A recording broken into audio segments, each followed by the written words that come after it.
November 20th, 1943. Dawn breaks over Betio Island, Tarawa Atoll. The bloodiest beach in Marine Corps history awakens to another day of death. In the shell-torn ruins near Red Beach 2, Corporal William Dean checks the ammunition belts one final time on his M1919 machine gun. The air-cooled Browning sits ready on its lightweight tripod. 250 rounds of 30-06 Springfield ammunition threaded and waiting. Around him, other Marine machine gun crews prepare their weapons amid the coral dust and smoke that never seems to clear. The ground trembles slightly. Not from artillery this time, but from something else, something worse. Through the morning haze comes a sound that will haunt survivors forever. It starts as a distant roar, then grows into the unmistakable thunder of hundreds of Japanese soldiers launching a desperate counterattack. Their voices rise in unified shouts, their boots pounding the coral as they surge forward in waves. Mixed with their battle cries comes another sound, the distinctive slow talk rhythm of Type 92 heavy machine guns. The Japanese call them woodpeckers for their measured, deliberate cadence. American Marines know them as the enemy's primary automatic weapon. Heavy, precise, and supposedly devastating. But Dean and his fellow gunners know something the Japanese do not yet fully comprehend. The M1919 Browning in Dean's hands represents a fundamental shift in warfare, a weapon designed not for individual marksmanship, but for industrial-scale killing. Its 400 to 600 rounds per minute of sustained fire, fed from belt after belt without pause, creates something the Japanese Type 92 simply cannot match, a continuous stream of death that turns the battlefield into a mechanized slaughterhouse. What happens next? In the smoke and chaos of Tarawa's desperate morning, will demonstrate the overwhelming superiority of American automatic weapons doctrine. It will reveal why the M1919 Browning became the backbone of United States firepower throughout the Pacific, and it will show, with brutal mathematical precision, why Japan's Type 92 proved fatally inadequate for modern warfare. Two machine guns, two philosophies, two nations locked in industrial combat where only one weapon system could survive. The battle for the Pacific would be decided not just by courage or tactics, but by which side could deliver more lead downrange, more reliably, for longer periods. Dean's finger tightens on the trigger. The American M1919 Browning had arrived in the Pacific theater as the evolution of combat-proven technology, a weapon system refined through decades of experience and testing. Designed by legendary firearms engineer John Moses Browning as an air-cooled adaptation of his M1917 water-cooled machine gun. The M1919 represented American industrial warfare at its absolute finest. The weapon fired the powerful 30-06 Springfield cartridge at 400 to 600 rounds per minute from a 250-round cloth belt. The mathematics of destruction was simple but devastatingly effective. Each 30-06 round launched a 150-grain bullet at 2,800 feet per second from the M1919's 24-inch barrel, delivering lethal kinetic energy at ranges exceeding 1,500 yards. The M1919's design philosophy centered on practical effectiveness rather than theoretical perfection. Weighing just 31 pounds with a 14-pound tripod, bringing the total system weight to 45 pounds, the weapon could be carried and employed by a two-man crew without vehicles or special equipment. The gun's relatively loose tolerances, criticized by some as reducing accuracy, actually enhanced reliability by allowing the weapon to function when fouled with sand, mud, or carbon buildup from continuous firing. The recoil-operated, belt-fed mechanism was simple enough that teenage Marines could master its operation after minimal training, yet robust enough to fire thousands of rounds without failure or malfunction. By 1944, American factories had produced nearly 390,000 M1919 machine guns across all variants. Manufacturing was distributed across multiple contractors, with the Saginaw Steering Gear Division of General Motors alone producing over 200,000 units. Buffalo Arms Corporation and Rock Island Arsenal contributed tens of thousands more. This massive production ensured that American forces in the Pacific were equipped with reliable, standardized automatic weapons at every level of organization, from company weapons platoons to battalion support units. Standing in stark contrast was the Japanese Type 92 heavy machine gun. Named for the Japanese imperial year 2592, 1932, in the Gregorian calendar, this weapon represented Japan's attempt to modernize their automatic weapons. Based on the French Hotchkiss design, the Type 92 was a gas-operated, air-cooled weapon fed by 30-round metal strips and firing the 7.7 by 58 mm semi-rimmed cartridge. Despite its heavier caliber than earlier Japanese weapons, the Type 92 suffered from critical design limitations that would prove catastrophic in combat against American forces.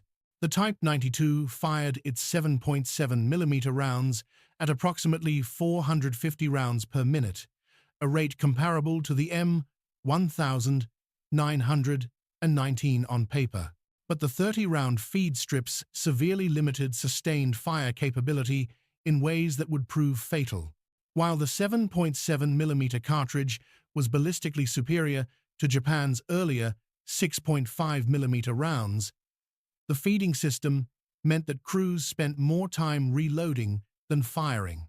The Type 92 weighed 122 pounds, complete with its tripod, a staggering 77 pounds heavier than the M1919, a four's combined weight of 45 pounds.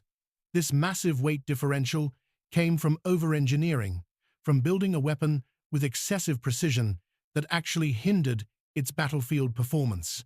The Type 92's most critical flaw was its ammunition oiling system. Each gun incorporated an internal oil pump that lubricated cartridges as they fed into the chamber. In theory, this ensured smooth extraction in the absence of proper primary extraction. In practice, the oil attracted dirt, sand, and debris in the jungle conditions of the Pacific, causing frequent and catastrophic jams that left Japanese gunners helpless under fire.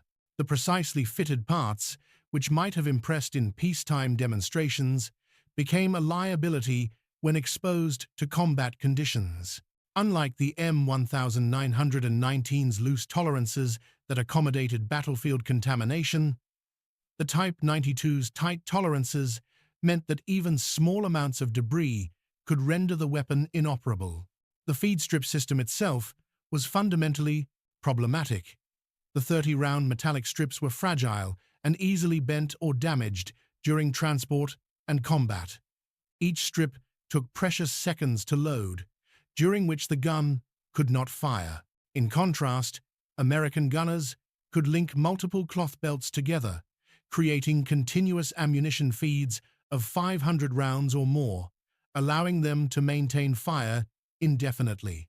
The Type 92 also featured an unusual sight placement, offset to the right rather than centered, which complicated training and reduced accuracy during rapid target engagement. Japan produced approximately 45,000 Type 92 heavy machine guns throughout its entire production run. From 1932 to 1945, Tokyo Gas and Electric Company, along with Hino Motors and Hitachi, manufactured these weapons with meticulous attention to peacetime standards that proved unsuitable for mass production. Each Type 92 required extensive hand-fitting of parts, time-consuming to produce. The United States, by contrast, manufactured nearly 390,000 M1919 machine guns during World War II alone, almost 9 times Japan's total production. This staggering disparity revealed the essential mismatch in industrial capacity between the two nations fighting for the Pacific. At Henderson Field, Guadalcanal, the night of October 24th to 25th, 1942 proved the importance of reliable automatic weapons. While Sergeant John Basilone earned his Medal of Honor manning M1917 water-cooled guns, M1919A, 4 crews throughout the marine perimeter demonstrated the air-cooled weapons' advantages.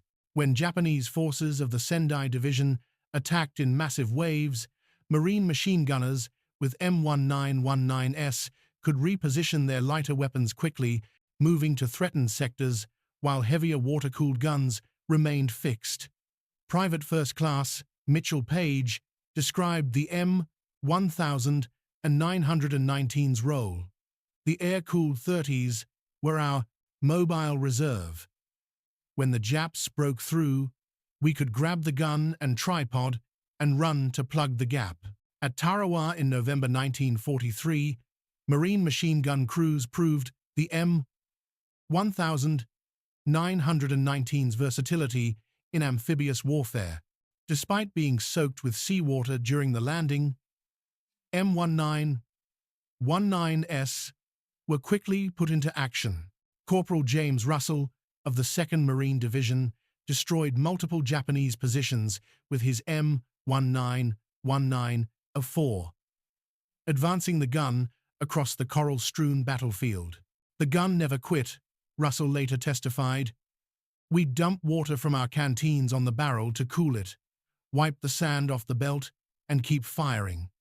We burned through 10 boxes of ammo, 2,500 rounds, and never had a stoppage. The Japanese Type 92 seconds defending Betio Island suffered constant malfunctions from coral dust mixing with the oiling system. The Battle of Saipan, in June through July 1944, provided perhaps the most dramatic demonstration of American machine gun dominance. During the massive Banzai Charge of July 7th, when 4,000 Japanese soldiers attacked American positions, M1919 crews of the 27th Infantry Division created interlocking fields of fire that turned the assault into slaughter. Sergeant Thomas Baker's M1919 crew fired continuously for 6 hours, going through case after case of ammunition. We had spare barrels ready. His assistant gunner Carl Morrison recalled, when one got too hot, we'd swap it out in 10 seconds and keep shooting. The Japs just kept coming, and we just kept killing them. Japanese documents captured during the island-hopping campaign revealed growing awareness of American firepower advantage. A diary recovered from a Japanese officer on Saipan noted, "The enemy's machine guns fire continuously without pause. Our Type 92 seconds must stop to reload every 30 rounds. While the Americans seem to have endless ammunition, we cannot advance through their fire." Another report from Guadalcanal stated with bitter honesty, enemy automatic weapons create a solid wall of bullets. Our woodpecker cannot compete with their sustained fire. They have removed the human element from killing. It is pure machinery. The Type 92 represented Japanese craftsmanship at its finest, and therein lay its fatal flaw. Each weapon was essentially hand-built with parts carefully fitted by skilled workers, creating beautiful machines that impressed in peacetime demonstrations. The rust-blue finish gleamed, the moving parts meshed with watchmaker precision, and the overall construction reflected samurai traditions, valuing individual craftsmanship over mass production. This approach worked for producing small numbers of rifles or swords, items where individual quality mattered more than quantity. But it proved disastrous for military equipment needed in massive quantities across thousands of miles of jungle, coral atolls, and volcanic islands. The oil pump system perfectly illustrated this contradiction. Japanese engineers had added it to compensate for the lack of proper primary extraction in the original Hotchkiss design, solving a mechanical problem without considering battlefield practicality. In sterile factory conditions, the oil pump worked flawlessly, lubricating each cartridge as it fed into the chamber. But in the humid jungles of Guadalcanal and New Guinea, oil mixed with moisture and plant debris to create a grimy paste that seized the mechanism. On the coral atolls like Tarawa and Peleliu, fine sand combined with oil to create an abrasive compound that destroyed the precisely fitted parts. The solution to one problem had created far worse problems. The M1919's loose tolerances, which some critics cited as reducing accuracy, actually allowed the weapon to function when fouled with debris. This crucial advantage meant that in Pacific combat conditions, where weapons were constantly exposed to sand, mud, seawater, and volcanic ash, the M1919 continued firing while Type 92 seconds jammed.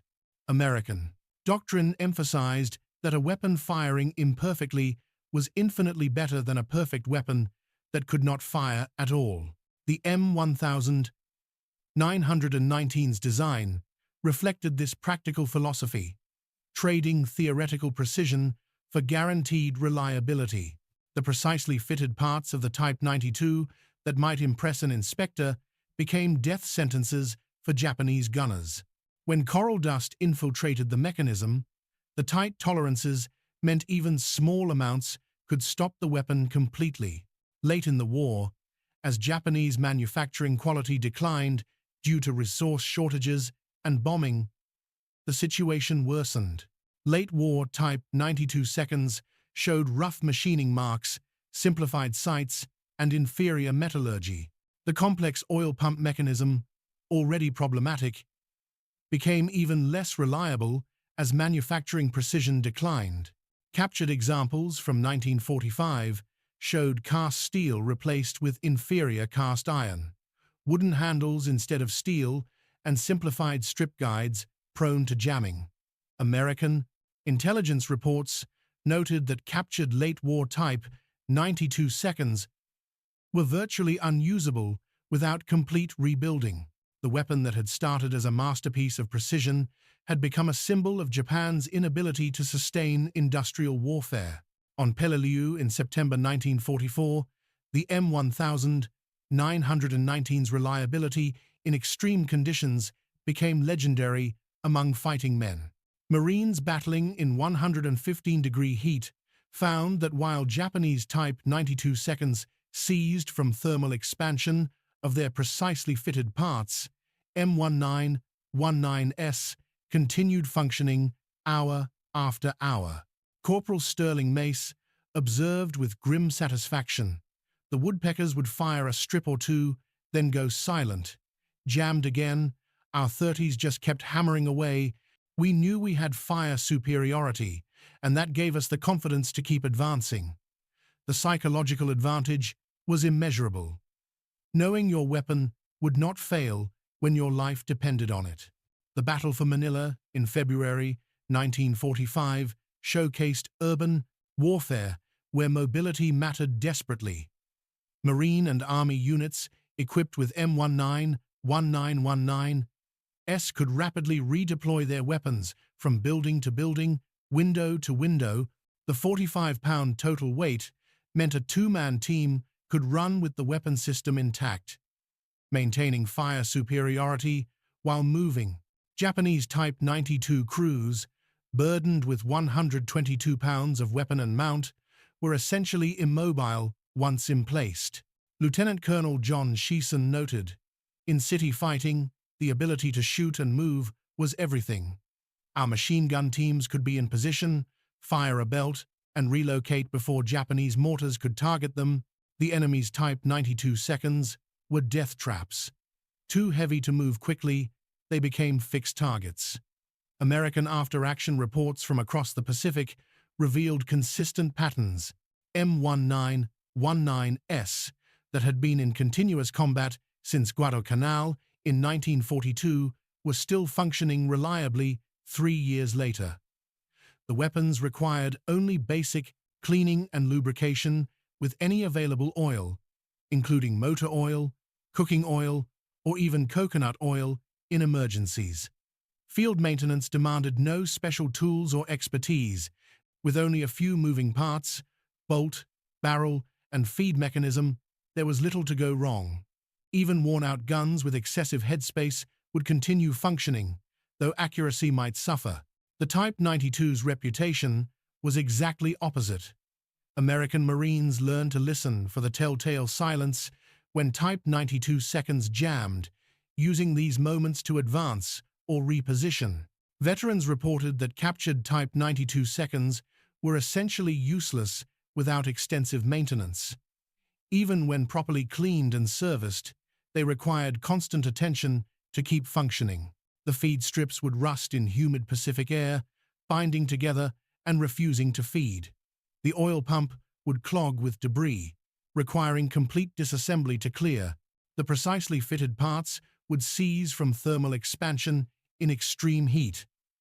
Intelligence concluded that the Type 92 required 5 times the maintenance hours of an M1919 to remain operational.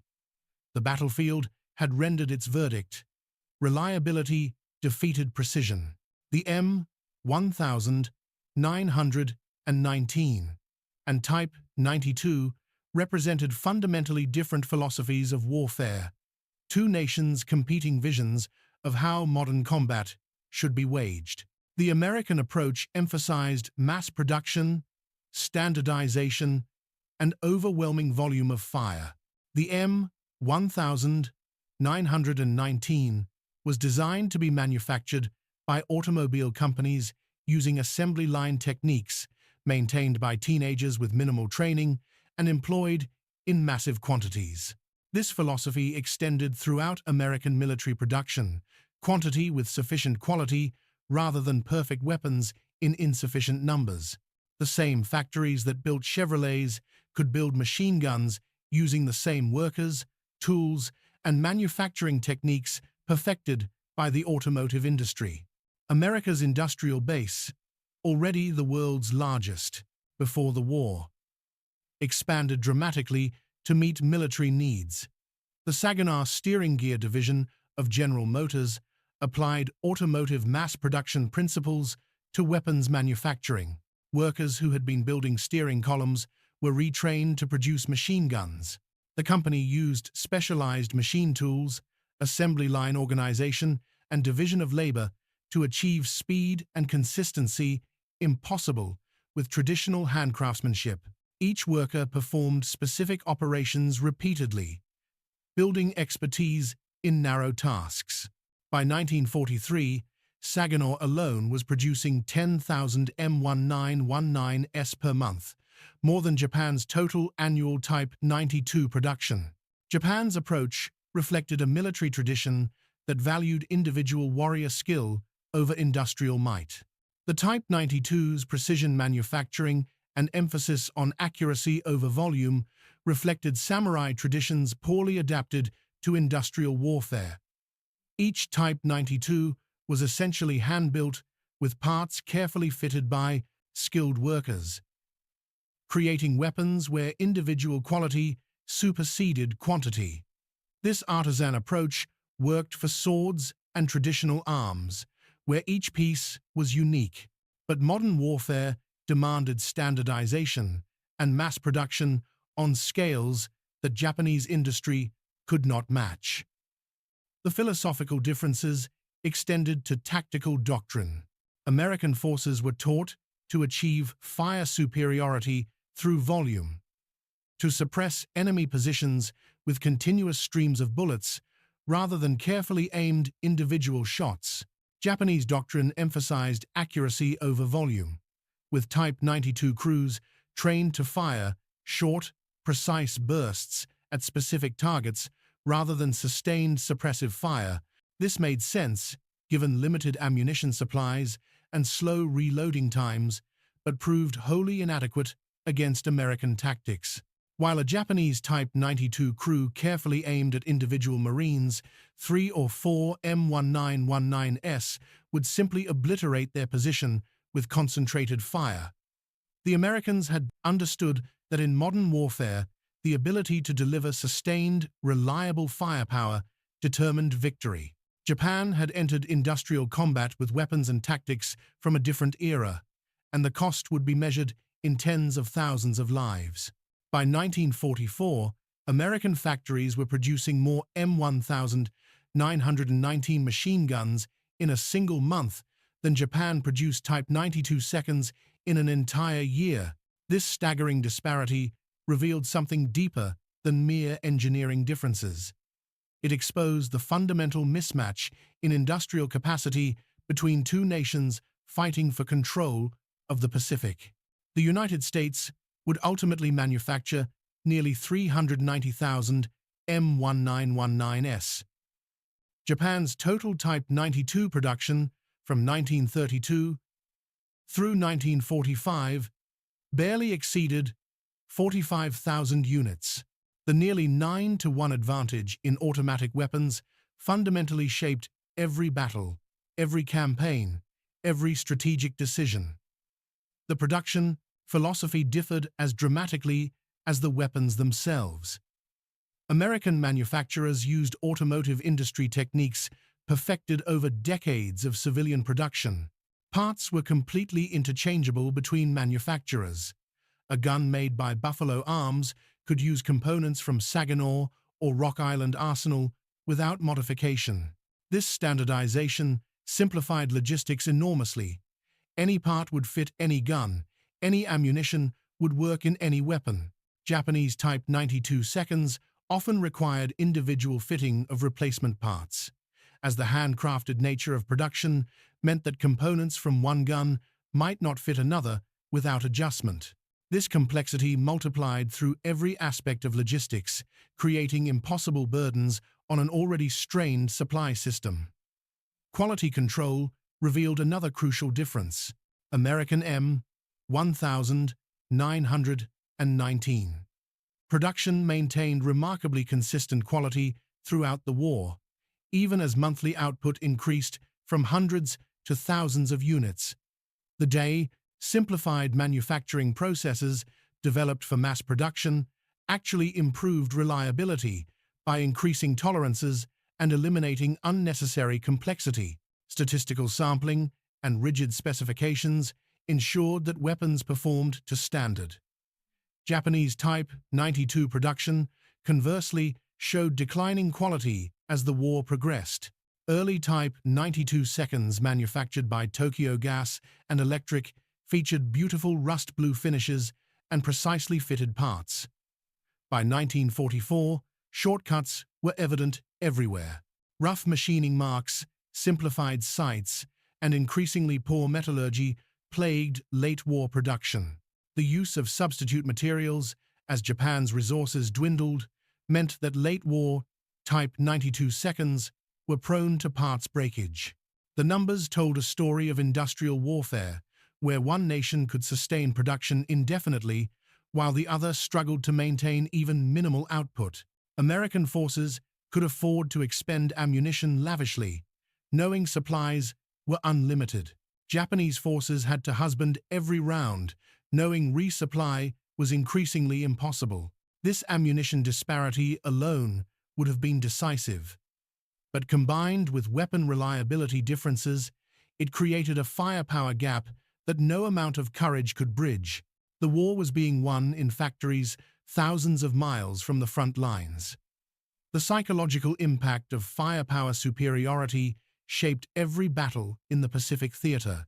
American forces knew their weapons were superior, breeding confidence that affected tactical decisions at every level.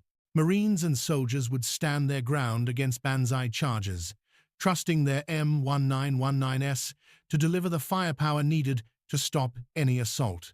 They could advance aggressively, knowing their machine guns could suppress any Japanese position.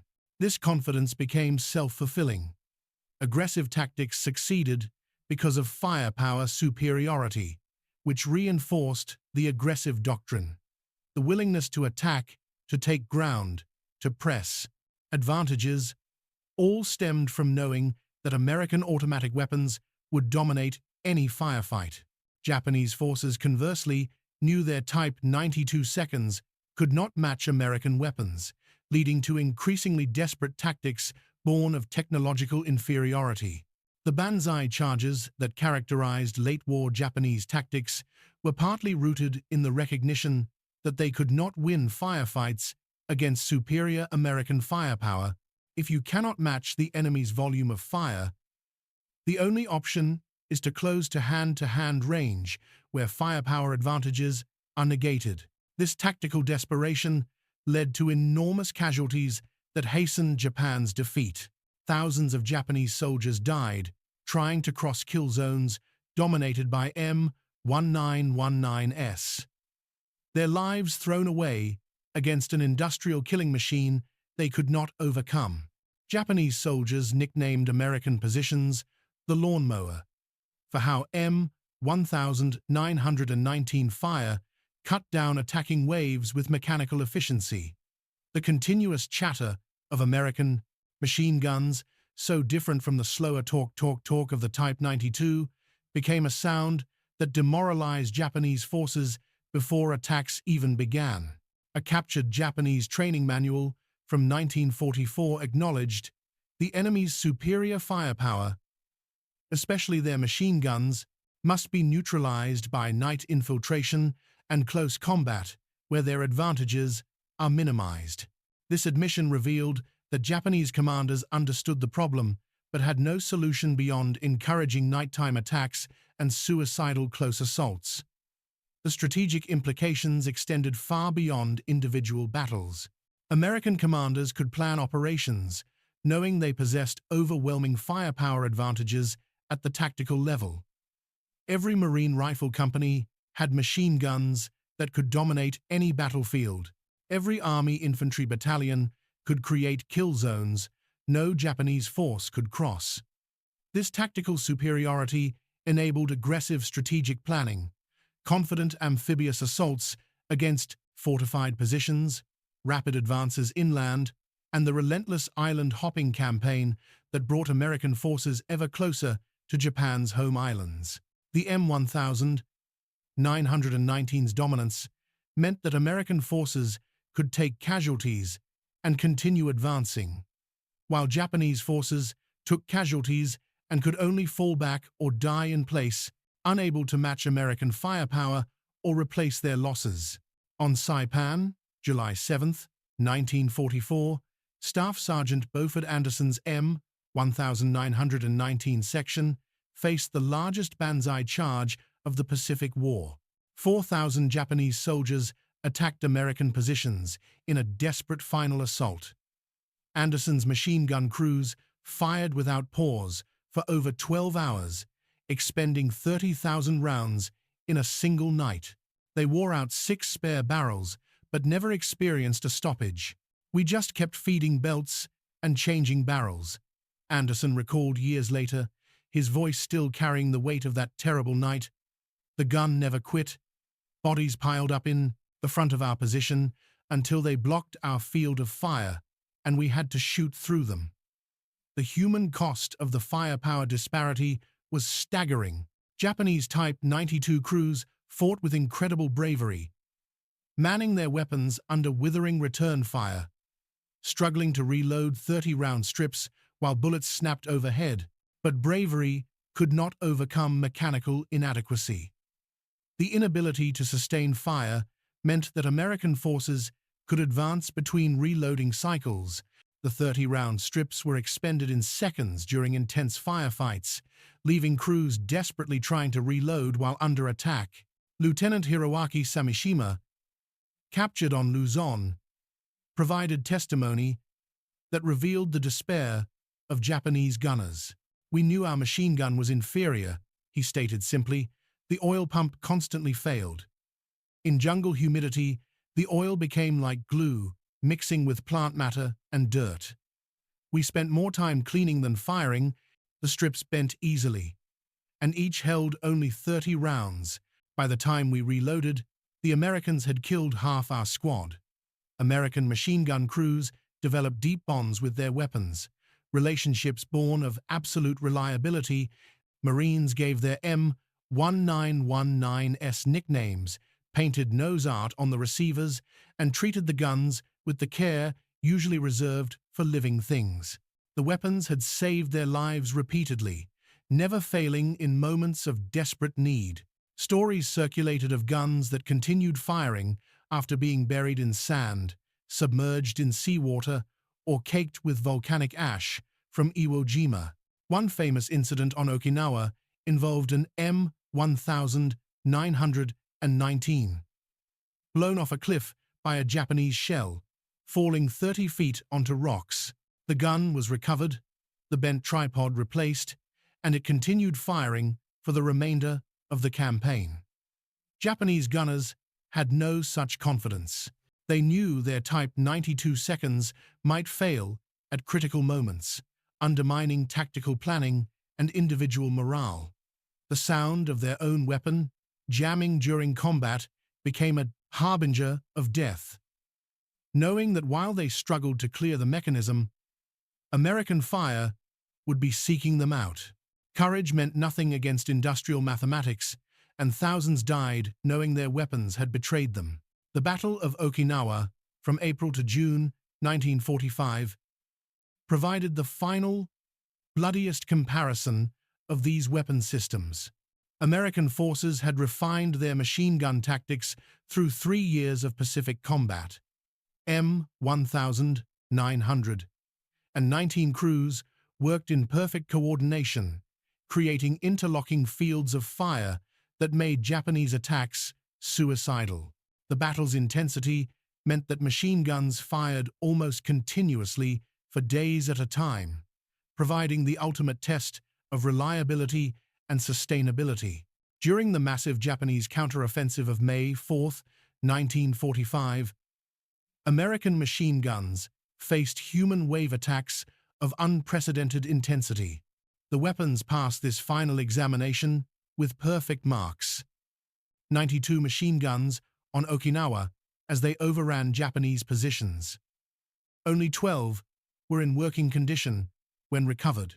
The rest had been abandoned due to malfunctions, destroyed by their crews to prevent capture, or were so worn out as to be irreparable. In contrast, American M1919s that had been in continuous combat since Guadalcanal in 1942, weapons that had fought through 3 years of jungle warfare, amphibious assaults, and island-hopping campaigns, were still functioning reliably. Some had fired hundreds of thousands of rounds, worn through dozens of barrels, and been maintained under impossible conditions.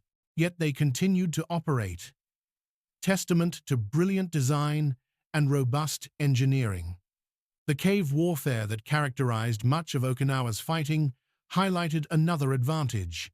The M1919's portability meant that Marine and Army units could bring machine guns deep into cave complexes, providing firepower in confined spaces. The 122-pound Type 92 was essentially immobile in such conditions. American after-action reports noted that captured Type 92 seconds were often found abandoned in caves, their crews unable to displace them when positions were overrun. Many were discovered with jammed mechanisms and broken feed strips scattered around the position, silent testament to their crews' desperate final moments. The war's end revealed the full extent of the production disparity and its strategic implications. The United States had manufactured nearly 390,000 M1919 machine guns in all variants, while Japan's total Type 92 production barely exceeded 45,000 units.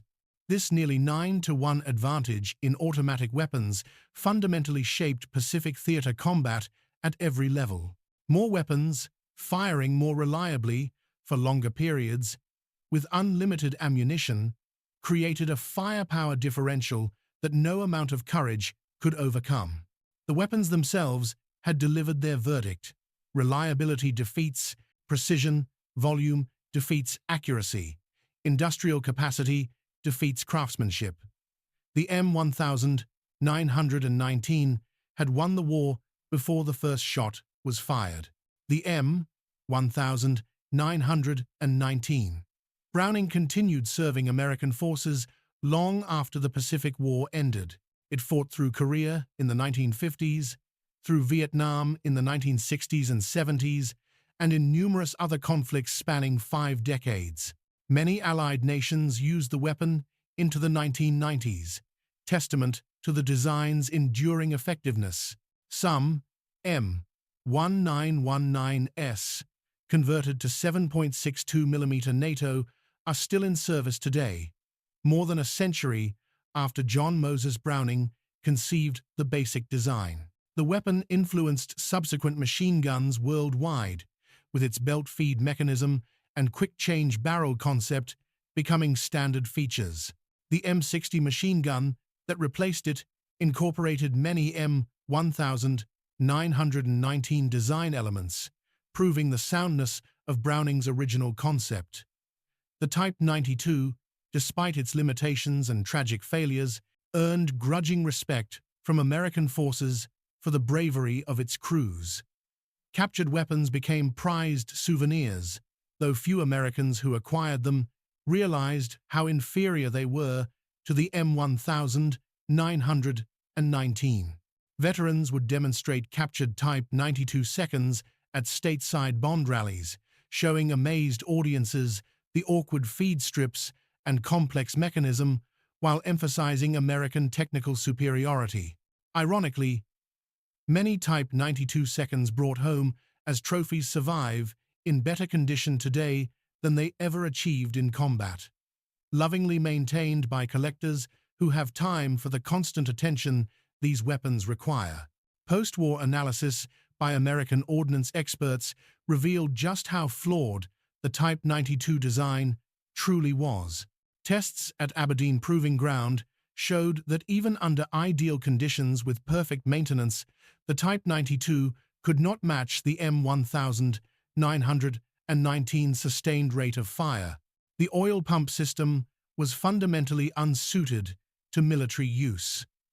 Weight made the weapon tactically inflexible. The report concluded that the Type 92 was a peacetime weapon unsuited for modern warfare. A harsh but accurate assessment, the contrast between these weapons represented more than just different machines. It revealed essential differences in industrial philosophy, military doctrine, and understanding of modern warfare's requirements. The American approach emphasized mass production, standardization, and overwhelming firepower. Japan's approach reflected warrior traditions poorly adapted to industrial combat. In the end, the Pacific War was decided not by courage, both sides had that in abundance, but by the ability to deliver sustained, overwhelming firepower. In that contest, the M1919's 390,000 units against the Type 92's 45,000 told the entire story. Industrial capacity had triumphed over craftsmanship, practicality over precision, and American ingenuity over Japanese tradition. The machine guns had fought their war, and only one survived to tell the tale.